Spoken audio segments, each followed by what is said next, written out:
Hello everyone, कैसे हैं आप लोग। स्वागत है आप सभी का हमारे चैनल गियर टेक में। मैं अविनाश कुमार आज आप लोगों के लिए एक बहुत अच्छा टॉपिक लेके आया हूँ, जो कि GATE point of view, SC point of view, सारे एग्जाम्स के पॉइंट ऑफ व्यू से इंटरव्यू में भी बहुत सारे क्वेश्चन इस सब्जेक्ट से आते हैं। मैं सोचा कि आज से इस सब्जेक्ट का मैं स्टार्ट करूँ। ठीक है, तो मैं बहुत अच्छे से जो भी एग्जाम्स में क्वेश्चन आते हैं, जो भी इंटरव्यू में क्वेश्चन आएंगे, उसके पॉइंट ऑफ व्यू से मैं आप लोगों के साथ ये डिस्कस करूँगा।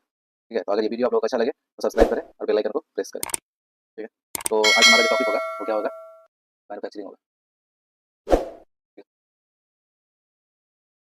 मैनुफैक्चरिंग होगा हमारा टॉपिक। ठीक है, अब मैन्युफैक्चरिंग और प्रोडक्शन, इन दोनों में क्या डिफरेंस। ठीक है, तो एक तो होता है कि हम जो भी हम इनपुट देते हैं वो हमारा आउटपुट में आ जाए।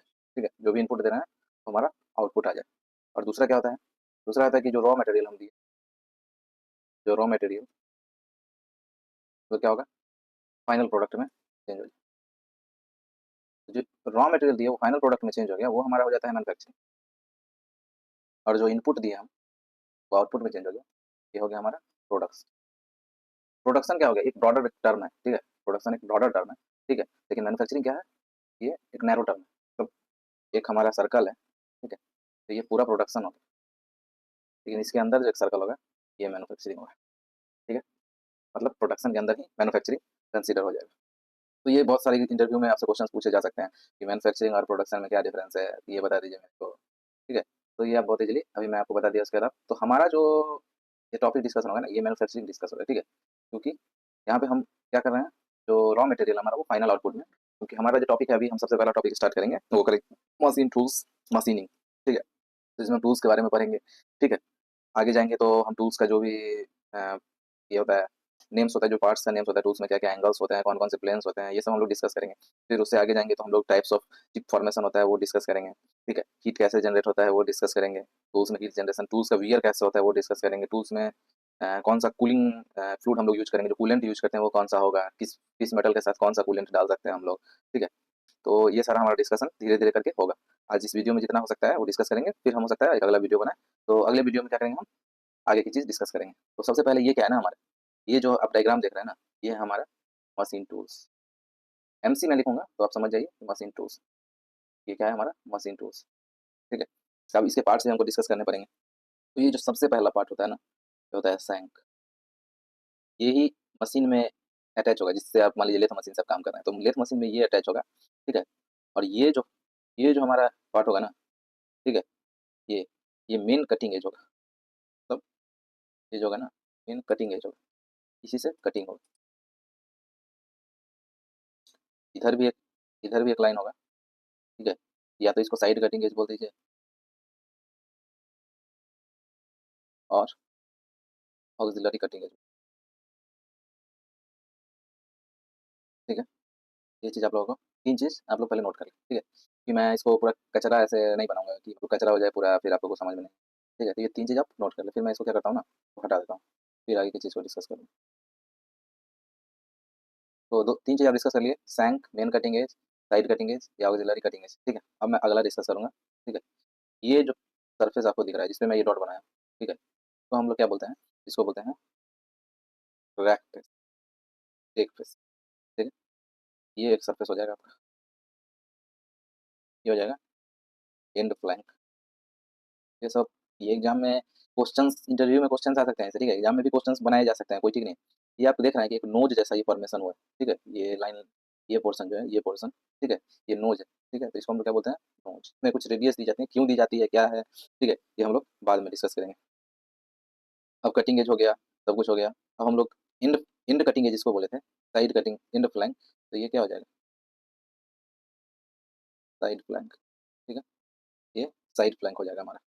ठीक है, तो इतना चीज़ को हम लोग डिस्कस कर ली। तो ये आप डायग्राम अच्छे से बना ले, अपने हाथ से बनाए, मैं भी हाथ से ही बनाया हूँ। ठीक है, कोई मैं कॉपी पेस्ट नहीं है, ये डायग्राम मैं खुद से बनाया हूँ ये डायग्राम, तो आप भी अपने हाथ से ये डायग्राम बना ले। सैंक है, ये पता आपको मैंने बता दिया, ये क्या था, ये था मेन कटिंग एज बोलिए। ठीक है, इसको क्या बोले थे, auxiliary cutting, auxiliary cutting as. अब इसमें एंगल्स भी आती हैं, तो एंगल्स में आपको आगे जो अगला वीडियो होगा मैं उसमें आपको डिस्कस करके बताऊंगा एंगल्स क्या है। ठीक है, तो एंगल्स में हम लोग नेक्स्ट पेज पे चलते हैं, देखते हैं। अब मैं यहाँ पे क्या करूँगा, एंगल्स का डिस्कशन करूँगा। ठीक है, तो मैं तीन डायग्राम है यहाँ पे। ठीक है, तो तीन, मैं इसको क्या किया हूँ ना, कुछ नहीं किया हूँ, काट दिया हूँ, ठीक है, टूल्स को डिफरेंट पार्ट में काट दिया हूँ। अब मैं एंगल्स को डिस्कस करूँगा। तो मैं क्या करता हूँ ना, जो ये है ना, इसको डिलीट कर देता हूँ, ठीक है, और ये इसको मैं अगले पेज में कॉपी करता हूँ, तो मैं आपको बता पाऊँगा कि कौन से एंगल से मैं कटिंग किया हूँ, ठीक है, कैसे कटिंग है, तो मैं समझा पाऊँ।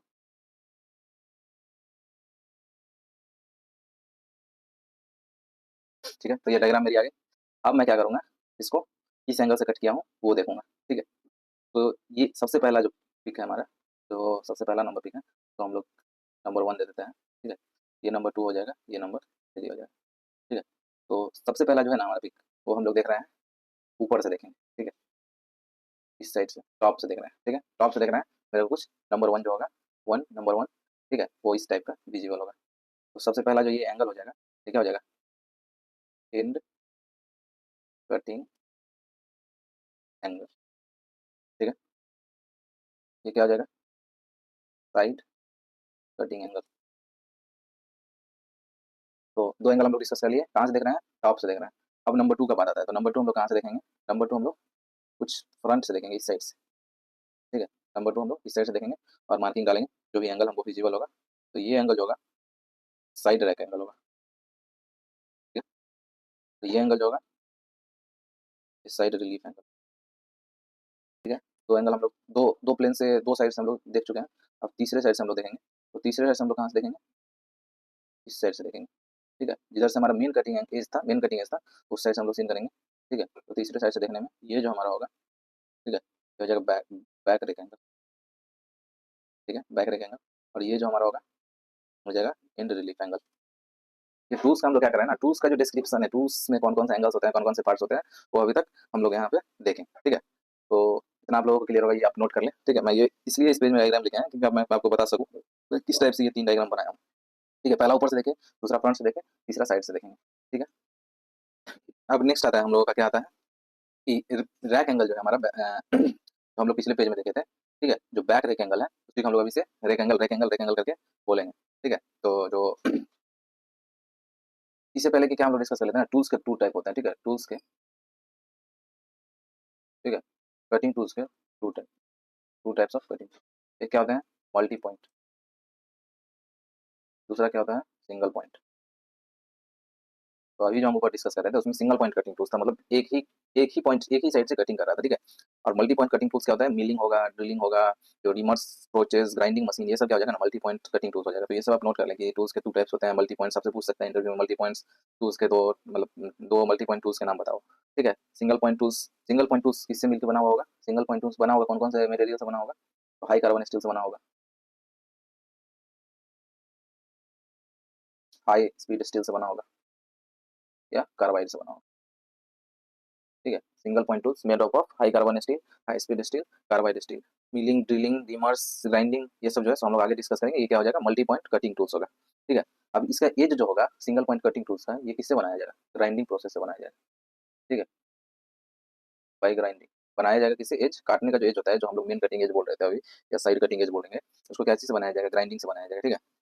अब इसमें हम लोग नोज दिए थे, हम लोग से बात की थी कि नोज था, ठीक है। तो नोज जनरली क्यों दिया जाता है ना, ताकि अब नोज नहीं होगा तो वहाँ पे पॉइंटेड होगा तो स्ट्रेस एक्यूमुलेट होगा, तो जो स्ट्रेंथ होगा टूल्स का वो कम हो जाएगा, ठीक है। तो स्ट्रेंथ हम लोग इंप्रूव करने के लिए जनरली वहाँ पे नोज देते हैं। तो अब हम लोग क्या करेंगे, इसको डिलीट कर लेते हैं। तो नोज का हम लोग डिस्कस कर लिए, टूल्स का टाइप डिस्कस कर लिए, 2 टाइप्स किससे बना होता है, कौन से मटेरियल से सिंगल पॉइंट टूल्स बनाता है वो भी डिस्कस कर लिए। इसका जो एज बनाते हैं सिंगल पॉइंट कटिंग टूल्स का, वो ग्राइंडिंग से बनाते हैं। तो ग्राइंडिंग क्या है, मल्टी पॉइंट कटिंग टूल्स। तो मल्टी पॉइंट कटिंग टूल्स से हम लोग सिंगल पॉइंट कटिंग टूल्स का जो एज होता है उसको प्रिपेयर करते हैं। अब क्या होता है कि ये हम लोग का 3 टाइप का back rake system, back rake जो एंगल है वो 3 टाइप का है। तो क्या बोलेंगे, पॉजिटिव रेक, ठीक है। ये क्या हो जाएगा, जीरो रेक या न्यूट्रल रेक, ठीक है। जीरो एंगल है ये, जीरो रेक या न्यूट्रल रेक। इसको क्या बोलेंगे, नेगेटिव, नेगेटिव। अब क्या होगा, जब आप साइड कटिंग एज से कटिंग करेंगे, ठीक है, साइड कटिंग एज से कटिंग कर रहे हैं, चिप फ्लो होगा उसके ऊपर, ठीक है। चिप फ्लो होगा, तो अगर बहुत टेम्परेचर क्या होगा, टेम्परेचर ऑब्वियसली इंक्रीज करेगा, जो टूल्स का जिस टूल्स के ऊपर से रेक फेस से, अगर जो हमारा रेक फेस था उसके ऊपर से चिप फ्लो होगा, तो टूल्स का टेम्परेचर इंक्रीज करेगा। इंक्रीज करने से क्या होगा, जो टूल्स के अंदर जैसे हाई कार्बन स्टील है, उसके अंदर क्या होगा, क्रोमियम होगा, वेनेडियम होगा, टंगस्टन होगा, ये सारे मटेरियल क्या होंगे, उससे बाहर निकल के चिप के साथ डिफ्यूज कर जाएंगे, ठीक है। चिप के साथ डिफ्यूज करके वो उससे चिप के साथ ही फ्लो कर जाएंगे, तो उससे क्या होगा, टूल्स का जो स्ट्रेंथ होगा वो कमजोर होगा, ठीक है, तो टूल्स का लाइफ कम हो जाएगा उससे, ठीक है। तो हम लोग क्या करेंगे, जितना ज्यादा रैक एंगल को पॉजिटिव रखेंगे, ठीक है, जितना ज्यादा रैक एंगल को पॉजिटिव रखेंगे तो उतना ज्यादा क्या होगा, चिप और टूल्स के बीच में क्या होगा, ड्रैग जो होगा वो कम हो जाएगा, ठीक है, तो उतना ज्यादा टूल्स वियर कम होगा, ठीक है। तो इस चीज को आप ध्यान रखेंगे। तो पॉजिटिव रैक एंगल में क्या होगा, लेस ड्रैग, ठीक है, मोर टूल लाइफ, ये चीज हो जाएगा। अब जीरो रैक एंगल कहाँ पे यूज करते हैं, ब्रास, ब्रास में हम लोग क्या करते हैं, जीरो रैक एंगल यूज करते हैं, तो ये चीज आप याद रखेंगे, ये क्वेश्चंस मतलब आ चुके हैं प्रीवियस ईयर में, ईएससी के समय आ चुके हैं कि जीरो रैक एंगल कहाँ पे यूज करते हैं, कौन सा मटेरियल को हम लोग मशीनिंग करेंगे तो जीरो रैक एंगल यूज करेंगे, तो ये चीज आप याद रखिए। अब क्या आ जाता है, सिरामिक और कार्बाइड, ठीक है, तो सिरामिक और कार्बाइड का अगर हम लोग मशीनिंग कर रहे हैं तो उसमें निगेटिव रैक एंगल का यूज करेंगे, ये सब चीज आपको याद रखना पड़ेगा, ठीक है। सिरामिक और कार्बाइड ब्रिटल मटेरियल, ठीक है, जनरली जो ब्रिटल मटेरियल होगा ना उसके लिए हम लोग निगेटिव रैक एंगल का यूज करेंगे, ठीक है, या फिर पॉजिटिव अगर यूज करते हैं तो कम, मतलब बहुत ज्यादा पॉजिटिव नहीं, बहुत कम ही रखेंगे रैक एंगल को, ठीक है, क्योंकि ब्रिटल मटेरियल का स्ट्रेंथ थोड़ा ज्यादा होगा, ठीक है, तो उसको काटने के लिए अब क्या होगा, जब निगेटिव रैक एंगल यूज करेंगे, ठीक है, पावर रिक्वायरमेंट जो होगा ना मशीन का वो इंक्रीज हो जाएगा, निगेटिव रैक एंगल में पावर रिक्वायरमेंट इंक्रीज होगा, तो ये चीज आप याद रखेंगे। जो जो मैं लाइन बता रहा हूँ ना आपको वो आप याद रखते जाएं। जीरो रैक एंगल का यूज ब्रास के लिए करेंगे, ठीक है। नेगेटिव जो पॉजिटिव रैक एंगल होगा, तो अगर positive increasing positive rack angle, ठीक है, अगर पॉजिटिव रैक एंगल को इंक्रीज करेंगे तो ड्रैग फोर्स कम होगा, ड्रैग फोर्स कम होगा तो डिफ्यूजन कम होगा, चिप के साथ कम, ये फ्लो जो होगा चिप के साथ टूल्स पार्टिकल का, टूल्स एटम का वो कम होगा, वो कम होगा तो टूल्स का लाइफ क्या हो जाएगा, इंक्रीज हो जाएगा, ठीक है, तो ये चीज आप याद रखें। अब क्या होगा कि टूल्स को क्या मतलब हम पॉजिटिव बढ़ाते जाएं बढ़ाते जाएं बढ़ाते जाएं, तो क्या हमारा मतलब ये कम हो जाएगा क्या, टूल्स लाइफ जो है बहुत ज्यादा हो जाएगा क्या, रेक एंगल को हम बढ़ाते जाएं, यहाँ पे हम बात की रेक एंगल को बढ़ाते जाएंगे ड्रैग कम होगा टूल्स, तो मतलब कितना भी बढ़ा सकते हैं ऐसा नहीं है, ठीक है, इतना भी हम नहीं बढ़ा सकते हैं। तो अब कितना रखना है पॉजिटिव रैक एंगल को, कितना मतलब जो बैक रैक एंगल है तो कितना रखेंगे, ऑप्टिमम कुछ तो होगा उसका कि हम उतना रख सकते हैं, ठीक है, तो ये कितना होता है 15 डिग्री, 15 डिग्री तक आप अगर बढ़ा रहे हैं रैक एंगल को पॉजिटिवली, तो ये क्या होगा टूल्स लाइफ इंक्रीज होगा, उससे ज़्यादा इंक्रीज करेंगे तो कम हो जाएगा, क्योंकि ये एज जो होगा वो स्ट्रांग नहीं रह पाएगा ना। आप मान लीजिए इसको बढ़ा के यहाँ लिया तो टूल्स जो होगा वो स्ट्रेंथ नहीं रह पाएगा उतना, ठीक है। अब हम लोग बात करेंगे ये positive rack angle, zero rack angle और नेगेटिव रैक एंगल से हम लोग का बात था। अब नेक्स्ट में हम लोग आ जाएंगे, जो हम लोग का नेक्स्ट टॉपिक होगा वो हो जाएगा साइड कटिंग एज एंगल, ये भी बहुत इंपॉर्टेंट एंगल, ठीक है, इसको आप लोग याद रखेंगे, साइड कटिंग एज एंगल। तो साइड कटिंग एज एंगल जो था ना, ये मेन कटिंग एज एंगल, और ये जो लाइन रेड कलर का आप लाइन देख रहे हैं, ठीक है, डॉटेड लाइन, ये एंगल जो है साइज से हम लोग डिनोट कर रहे हैं, ये हो जाएगा हमारा साइड कटिंग एज एंगल, ठीक है। तो इसमें थोड़ा सा हम लोग कुछ छोटा मोटा डेरिवेशन हम लोग ऐसे देख लेंगे, ठीक है। अब जो फीड होता है वो क्या रिप्रेजेंट करता है, अनकट चिप थिकनेस, मतलब अभी चिप कटा नहीं है, जितना चिप कटने वाला है उसको रिप्रेजेंट करता है अनकट चिप थिकनेस। और डेप्थ जो होता है वो क्या रिप्रेजेंट करेगा, depth, width of chip represent, ठीक है, डेप्थ क्या रिप्रेजेंट करेगा, विड्थ ऑफ चिप को रिप्रेजेंट करेगा। तो ये चीज़ आप नोट कर लीजिए, इसको मैं डिलीट कर देता हूँ। अब जो होगा ईटा डायरेक्टली प्रोपोर्शनल होगा ट्रू फीड, ठीक है, तो ट्रू फीड आप देख सकते हैं कौन सा है, ये ट्रू फीड, ठीक है, ईटा डायरेक्टली प्रोपोर्शनल होगा ट्रू फीड। और इस डायग्राम से आप देखिएगा विड्थ जो होगा आपका वो डी बाई कॉस साई के इक्वल होगा, डी जो होगा डब्ल्यू जो होगा width width of the chip होगा तो डी बाई कॉस साई के इक्वल होगा। तो इसमें आप अगर साई को इंक्रीज करें, साई को इंक्रीज करें तो कॉस साई का वैल्यू क्या होगा, डिक्रीज होगा, साई को इंक्रीज करने से ये पूरा वैल्यू क्या होगा, डिक्रीज होगा, ये डिक्रीज होगा तो डब्ल्यू क्या होगा इंक्रीज, तो साई को अगर हम इंक्रीज करें तो डब्ल्यू क्या होगा, डिक्रीज करेगा, ठीक है। तो साई को इंक्रीज करें तो ये वैल्यू टोटल डिक्रीज होगा तो डब्ल्यू क्या होगा, इंक्रीज होगा, सॉरी उल्टा हो गया, साई को इंक्रीज करेंगे तो कॉस साई का वैल्यू इंक्रीज होगा तो डब्ल्यू का वैल्यू इंक्रीज होगा। तो अगर हम साइड कटिंग, ये रिलेशन है, ठीक है, ये objective question, side cutting edge angle को इंक्रीज करें तो width of the chip increase होगा, ठीक है, width of the chip increase होगा, तो इससे मतलब आप कनेक्ट कर सकते हैं, width of the chip increase होगा तो चिप की हीट हीट कैरिंग कैपेसिटी जो होगी वो भी इंक्रीज हो जाएगी, तो कैरिंग कैपेसिटी इंक्रीज होने से क्या होगी, तो टू लाइफ भी उससे इंक्रीज हो सकती है, ठीक है, ऐसा कनेक्ट करें। अब इस F T by F cos psi होगा, ठीक है, तो अगर हम साई को इंक्रीज करते हैं, ठीक है, तो चिप जो होगा वो कम होता जाएगा थिकनेस, अगर साई को इंक्रीज करें चिप बिकम्स थिनर,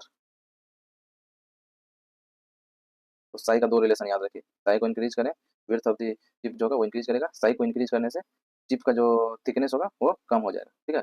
तो दो रिलेशन यहाँ से आप याद रखिए। अब नेक्स्ट पेज पे चलते हैं।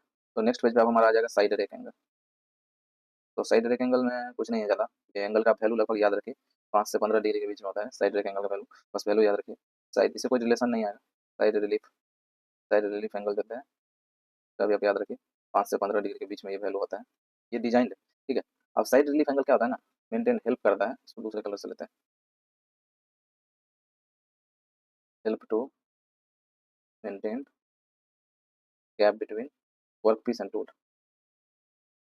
जो वर्क पीस जिसका हम मशीनिंग कर रहे हैं, ठीक है, उसके और टूल के बीच में जो गैप होता है उसको मेंटेन करने के लिए साइड रिलीफ एंगल होता है। तो ये 5 से 15 डिग्री का, अगर मान लीजिए साइड रिलीफ एंगल 0 होगा, तो जो मशीन एरिया होगा ना हमारा, जो ऑलरेडी हम मशीन कर चुके हैं, उसमें जाके टूल्स ये करेगा, टक्कर मारेगा, ठीक है, टकराएगा तो मशीन एरिया क्या होगा, मशीन एरिया खराब कर देगा। उसने बहुत अच्छे से मशीन किया, सरफेस फिनिश बहुत अच्छा है, आप साइड रिलीफ एंगल ही 0 है तो मशीन एरिया को ऑब्वियसली खराब कर देगा अगर 0 होगा साइड रिलीफ एंगल तो, ठीक है। फिर अगला हम लोग बात करेंगे end cutting edge. End cutting edge, end cutting edge angle का value, end cutting edge angle का वैल्यू जो होगा वो 8 से 15 डिग्री होगा, ठीक है। अब इसको मान लेते हैं हम लोग साई वन, ठीक है, मान लेते हैं, डिनोट करते हैं साई वन से। तो अगर हम साई वन को डिक्रीज करें, ठीक है, तो नॉर्मल फोर्स जो होगा, बस नॉर्मल फोर्स वो इंक्रीज हो जाएगा, और चैटर जो होगा, चैटर मीन्स फोर्स है, फोर्स इंक्रीज होने से चैटर जो होता है वो इंक्रीज होता है, नॉर्मल फोर्स इंक्रीज होने से चैटरिंग साउंड आने लगेगा, ठीक है, वो इंक्रीज हो जाएगा, ठीक है। तो ये चीज़ आप याद रखिए। अब हम लोग नेक्स्ट पेज पे चलते हैं। तो नेक्स्ट पेज पे जाने से पहले हम लोग क्या करते हैं ना, एक चीज़ डिस्कस करते हैं। तो हम लोग का जो टूल्स को डिनोट करने का, जो भी एंगल्स को डिनोट करने का, वो दो सिस्टम होता है, ठीक है। सिस्टम्स जो होता है हम लोग का, system to denote tools, tools का जो डिस्क्रिप्शन होता है, ठीक है, वो हम लोग का दो तरीके से हम लोग डिनोट करते हैं। सबसे पहला जो होता है हमारा, होता है ब्रिटिश सिस्टम। दूसरा क्या होता है, ऑर्थोगोनल सिस्टम।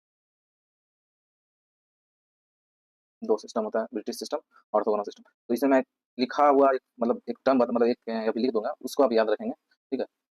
बस वही, बस इसमें ब्रिटिश सिस्टम जो सबसे पहला एंगल आपको क्या होगा ना, एग्जाम में बस एंगल्स दे दिया जाएगा, बताया नहीं जाएगा रैक एंगल है, बैक रैक एंगल है, नोज है, क्या है कुछ, तो आपको ये इसमें बस लिख दिया जाएगा ब्रिटिश सिस्टम से डिनोट किया गया या ऑर्थोगोनल सिस्टम से डिनोट किया गया। तो उसके लिए क्या करेंगे ना, आप इसको याद रखेंगे। तो सबसे पहले जो लिखा होता है ना वो बैक रैक होता है, उसके बाद होता है साइड रैक। तो सबसे पहले याद रखेंगे, पहला होता है बैक, दूसरा होता है साइड, और रैक एंगल पहले होता है, ठीक है। फिर होता है इंड रिलीफ एंगल, दूसरा क्या था, साइड होता है, साइड रिलीफ एंगल, ठीक है। End end cutting edge angle और साइड कटिंग एज, और सबसे लास्ट में आर। तो आप नोट करते जाइए, सबसे पहला बैक रेक एंगल, दूसरा साइड, अल्फा से हम लोग डिनोट करेंगे रेक एंगल को, तो सबसे पहला बैक रेक एंगल, दूसरा साइड रेक एंगल। गामा से डिनोट करेंगे हम लोग रिलीफ एंगल को, तो सबसे पहला इंड रिलीफ एंगल, के बाद साइड रिलीफ एंगल। सी से डिनोट करेंगे हम लोग एज, जो कटिंग एज एंगल होता है, तो इंड कटिंग एज एंगल, और एस क्या होता है, साइड कटिंग एज एंगल, और आर क्या होता है, ये हो जाएगा नोज रेडियस, ठीक है। इसको आप ब्रिटिश सिस्टम में याद रखेंगे, ज़्यादातर जो क्वेश्चन आपके आएंगे ना वो ब्रिटिश सिस्टम में ही दिए रहेंगे एंगल। तो मान लीजिए अगर अल्फा बी दिया हुआ है 30 डिग्री या 20 डिग्री, जो भी दिया हुआ है, ठीक है, 15 डिग्री दिया हुआ मान लीजिए, तो अब पता कैसे चलेगा कि अल्फा बी है अल्फा से, तो ये याद रखना पड़ेगा, सबसे पहले जो होता है वो अल्फा बी होता है, दूसरे में जो होता है वो अल्फा एस होता है, साइड एंगल। फिर ऑर्थोगोनल में वैसे ही, सबसे पहला होता है इंक्लिनेशन एंगल, दूसरा क्या होता है, नॉर्मल रेक एंगल, तीसरा होता है गामा, इंड रिलीफ एंगल, में भी इंड रिलीफ एंगल था, ठीक है। उसके बाद होता है gamma one, end cutting edge angle, ठीक है। फिर होता है सी, फिर होता है लेमडा, लेमडा क्या बोलते हैं, अप्रोच एंगल, फिर होता है आर, ठीक है। तो आई जो होगा हमारा, ये देखिए आई को हम लोग अभी समझेंगे, गामा को हम लोग अभी समझेंगे, लेमडा को हम लोग अभी समझ लेंगे, ये तीन क्या क्या चीज़ है, ठीक है। तो हम लोग आई को समझ लेंगे, गामा को समझ लेंगे, ये अल्फा को समझ लेंगे और गामा को समझ लेंगे। तो आई होता है हमारा एंगल ऑफ इंक्लिनेशन,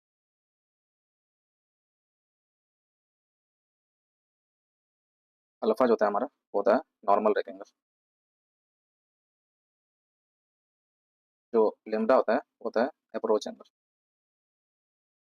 और लेमडा का वैल्यू क्या होता है 90 degree minus side cutting edge angle, ठीक है। तो ये चीज़ को आप याद रखिए। तो हमारा एक टूल्स था ऐसे, तो ये क्या था, साइड कटिंग एज एंगल था, तो ये जो होगा ना हमारा ये लेमडा होगा, ठीक है। तो ये चीज़ आप याद रखिएगा, 90 minus side cutting edge angle. अब हम लोग नेक्स्ट स्लाइड पे चलते हैं, एंगल ऑफ इंक्लिनेशन को समझते हैं और नॉर्मल रेक एंगल को समझते हैं। तो ये देख लीजिए हमारा टोटल जो प्लेन होता है ना वो होता है 5, ठीक है। तो टोटल प्लेन आपको मैं लिख के यहाँ पे रखा हूँ 5 होता है, ठीक है। तो सबसे पहला प्लेन होता है रेफरेंस प्लेन, जो बॉटम में प्लेन होता है वो रेफरेंस प्लेन होता है, ठीक है। कटिंग प्लेन होता है दूसरा। कटिंग प्लेन क्या होता है, हमारा साइड कटिंग एज होता है, जो हमारा साइड कटिंग एज होता है उससे पास करता हुआ, ठीक है, परपेंडिकुलर टू रेफरेंस प्लेन जो प्लेन होगा वो कटिंग प्लेन होगा। फिर ऑर्थोगोनल प्लेन, ऑर्थोगोनल प्लेन क्या होगा, जो हमारा कटिंग प्लेन होगा उससे परपेंडिकुलर, ठीक है, कटिंग प्लेन जो होगा उससे परपेंडिकुलर, और रेफरेंस प्लेन के परपेंडिकुलर जो होगा वो ऑर्थोगोनल प्लेन होगा। फिर ऑक्सिलरी कटिंग प्लेन, तो ऑक्सिलरी कटिंग प्लेन जो ऑक्सिलरी कटिंग एज से पास होगा वो ऑक्सिलरी कटिंग ये हो जाएगा। और ऑक्सिलरी ऑर्थोगोनल, तो जो ऑक्सिलरी कटिंग प्लेन के परपेंडिकुलर होगा वो ऑक्सिलरी ऑर्थोगोनल प्लेन हो जाएगा। तो ये प्लेन में आपको समझा दिया। अब हम लोग क्या चाहिए, नॉर्मल रेक्टेंगल या ऑर्थोगोनल रेक्टेंगल, जो अल्फा से हम लोग डिनोट, ठीक है। तो कुछ नहीं करना है, यहाँ से ऑर्थोगोनल रेक्स से हम लोग काट देंगे, ठीक है, ऑर्थोगोनल से हम लोग काटेंगे, और इसी में, ठीक है, ऑर्थोगोनल रेक्स से काटेंगे तो कुछ इस टाइप का बनेगा, ठीक है। फ्रंट से आप देखेंगे कुछ इस टाइप का बनेगा। ये एंगल जो होगा ना, ऑर्थोगोनल रेक एंगल में हम लोग अगर मेजर करें, ऑर्थोगोनल प्लेन में जो हम लोग मेजर करेंगे जो रेक एंगल को, उसी को बोलते हैं orthogonal rake angle. Orthogonal plane से काटेंगे, ठीक है, और उसी में मेजर करेंगे तो जो एंगल आएगा इस टाइप का कुछ हम लोग का फ्रंट देखने में विजिबल होगा, ठीक है। ये हो जाएगा हमारा ऑर्थोगोनल रेक एंगल। ये चीज आप लोग समझ लीजिए। फिर दूसरा क्या है, इंक्लिनेशन एंगल। इंक्लिनेशन एंगल का डिफिनेशन क्या होता है, टूल्स का प्रिंसिपल कटिंग एज एंगल और रेफरेंस प्लेन के बीच में जो एंगल होगा, तो टूल्स का रेफरेंस प्लेन ये है, ठीक है, और प्रिंसिपल कटिंग एज एंगल ये है, ये कहीं पे जाके आगे एंगल बनाएगा, ठीक है। ये होगा इंक्लिनेशन एंगल। रेफरेंस प्लेन और टूल्स, जो कोई लाइन होगा जो टूल्स के प्रिंसिपल कटिंग एज से पास करता हुआ, और रेफरेंस प्लेन को जहाँ कट करेगा तो कुछ एंगल से कट करेगा, उसी एंगल को क्या बोलते हैं, इंक्लिनेशन एंगल होता है, ठीक है। तो ये हमारा क्या हो जाएगा, आई हो जाएगा। ये हमारा रेफरेंस प्लेन है, टूल्स का जो प्रिंसिपल एज है वो ऐसे करके जाएगा, रेफरेंस प्लेन को कहीं आगे, रेफरेंस प्लेन तो इधर भी होगा ना, तो आगे जाके कहीं पे कट कर जाएगा, उसी को हम लोग बोल देंगे रेफरेंस, ये इंक्लिनेशन एंगल। तो दो चीज हम लोग आपको बता दिए, दो चीज हम लोग अभी समझ लिए, ठीक है। तो इसलिए मैं ये डायग्राम आपके लिए लेके आया था ताकि आपको 3D में थोड़ा सा आइडिया लगे, ठीक है। अब हम लोग क्या करेंगे आगे, डिस्ट्रीब्यूशन चलेंगे। अच्छा, ये एक इसको जाने से पहले एक चीज़ हम लोग ये देख लेंगे, ठीक है, कि हम लोग ब्रिटिश सिस्टम जो होगा वो चेंज कैसे करेंगे, ORS या ORS को, जो ऑर्थोगोनल रेख होगा उसको कैसे चेंज करेंगे ब्रिटिश। तो ये फार्मूला में ड्राइव नहीं करूँगा, ये 4 फार्मूला में लिख दूंगा, ठीक है। डेरिवेशन का कोई मतलब नहीं होता, ठीक है, ये डेरिवेशन करके क्या मतलब एग्जाम में तो न्यूमेरिकल आएगा, उसमें आप डिराइव तो करोगे नहीं बैठ के, तो ये फार्मूला बस आपको याद रखना है। तो 4 फार्मूला में लिख देंगे, तो आप याद कर लीजिए। तो tan अल्फा क्या होता है, tan अल्फा है side rake angle sin lambda approach angle plus tan alpha b cos lambda. ये फार्मूला आप स्टार मार्क कर लो, ये मेनली यही यूज होता है। बाकी भी 3 फार्मूले हैं, ठीक है, तो वो भी मैं लिख देता हूँ। ये कुछ नहीं है, सिस्टम को चेंज करने के लिए, अगर ब्रिटिश सिस्टम का ऑर्थोगोनल चेंज करना चाहते हैं, ऑर्थोगोनल को ब्रिटिश में चेंज करना चाहते हैं, तो cos lambda tan alpha plus sign lambda tan आई इंक्लिनेशन, तो इसका tan alpha plus sign lambda tan alpha plus, sorry यहाँ माइनस कर, कॉस लैम्डा tan आई।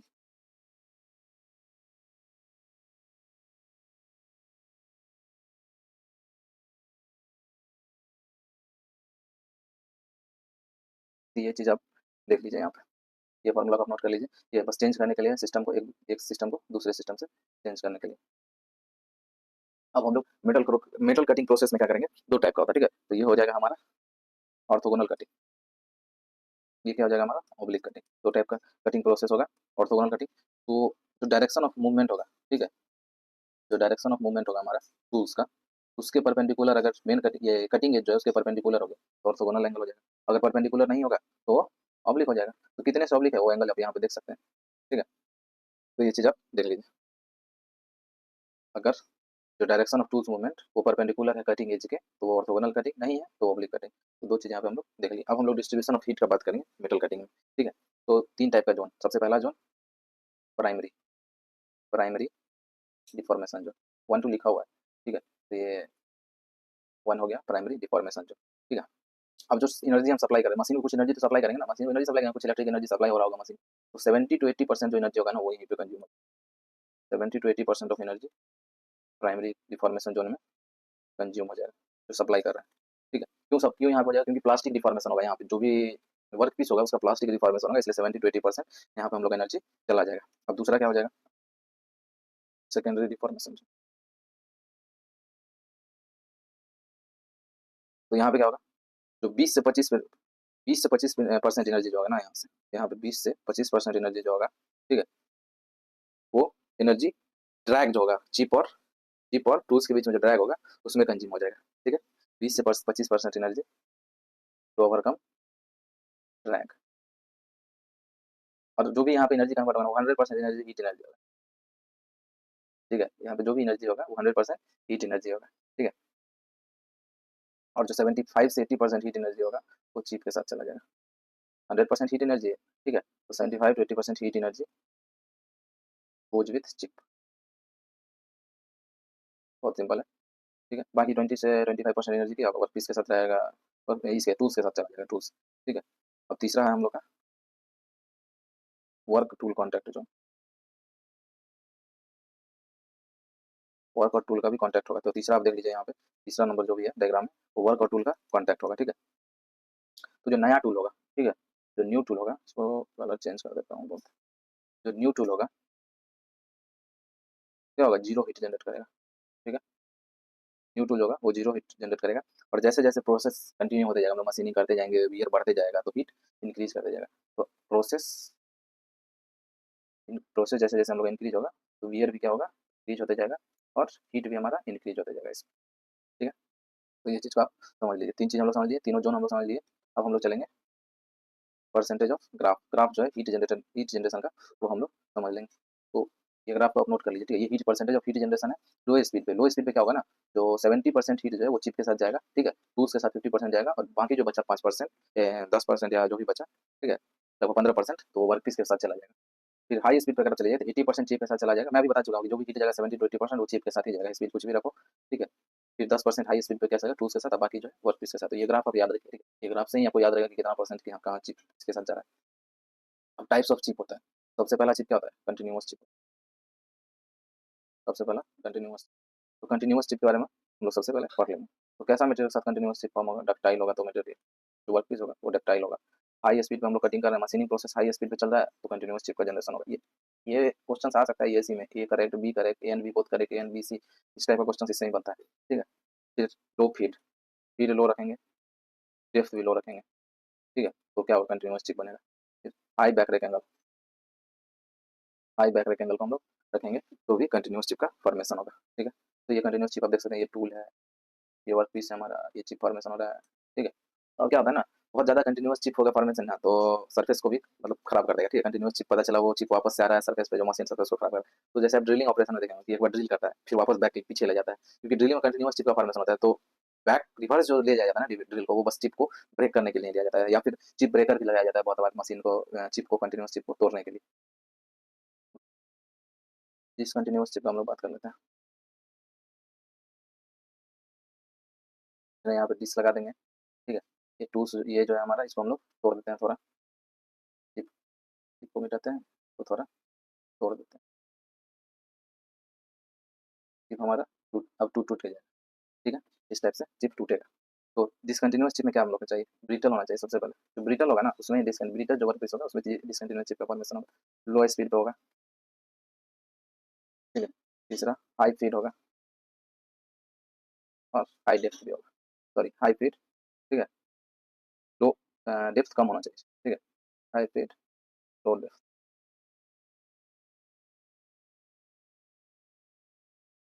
Lower back back rake angle, जो बैक रैक एंगल होगा ना वो कम होना चाहिए डिसकंटिन्यूअस चिप के फॉर्म में। तो ये चीज हम लोग यहाँ पे देख लिए। अब हम लोग बात करेंगे बीयूई फॉर्मेशन।